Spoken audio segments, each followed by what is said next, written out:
जिल्ला एबसुनिफ्राय आरो थागथियारि जाना थाखानो खावलायहरदों सलिन बसुमतारी बिथाङा गुवाहाटी इउनिभार्सिटी इउनि एबसुनिफ्राय।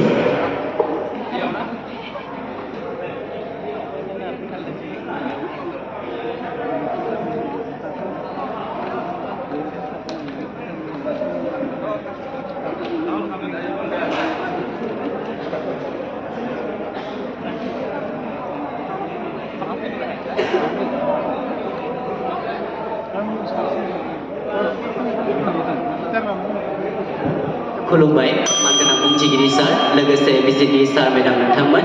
दिनैनि बे हरखाब बिबुंथि बादायलायनायाव आंनि खाफालाव गोग्लैदों लाइमोन। लाइमोन माने इंराजियाव इयुथ। जों साफ्रोमबो लाइमोन बैसोआव जोंनि बयनिख्रुइ सोलोंथाइ लानो हानाय बैसो। जों साफ्रोमबो लाइमोनानो जोंनि हादोरनि इयुन। लाइमोन नङाब्ला मोनसे हादोरनि इयुनखौ जों साननो हाया। जाय हादोराव बयनिख्रुइ लाइमोन थायो बै हादोरा बयनिख्रुइ जौगासिननाय हादोर होननानै बुङो। दिनै नरेन्द्र मदि बिथाङा जोंनि भारत हादरनि साफ्रोमबो लाइमोनफोरखौ लानानै बिथाङा गोग्गायो। लाइमोन बैसोआव जों बयनिख्रुइ बांसिन जे जौगानो हानाय जोंनाव जे मेन्टेलि फिजिकेलि जोंनाव स्ट्रं जायो, जायनि थाखाय जोङो मोनफ्रोमबो खामानिखौ जोंनो मावनो थाखाय मेङा एबा बानाय थाया। बेनि थाखायनो साफ्रोमबो नोगोरारिफोरा एबा मोनसे हादरा नोगोरारिफोरनि लाइमोनफोरनि सायाव दिपेन्ड खालामो। जोंनि भारत हादराव गोबां लाइमोनफोर दङ जाय लाइमोनफोरखौ बाहायनानै जोङो जोंनि हादरखौ जौगानायाव बिहोमा होनो हायो।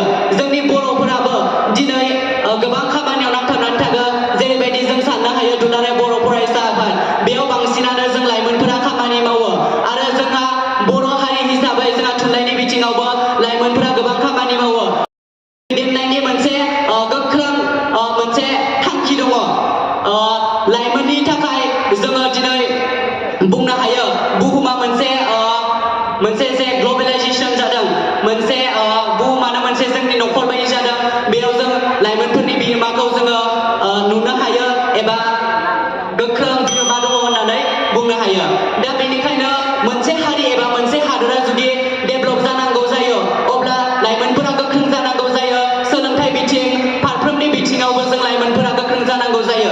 बेनिखायनो बर' हारिखौबो जुदि जोङो जौगासार हारि खालामनो अब्ला जोंनि लाइमोनफोरा गोख्रों जानांगोन आरो साग्रिद जानांगोन।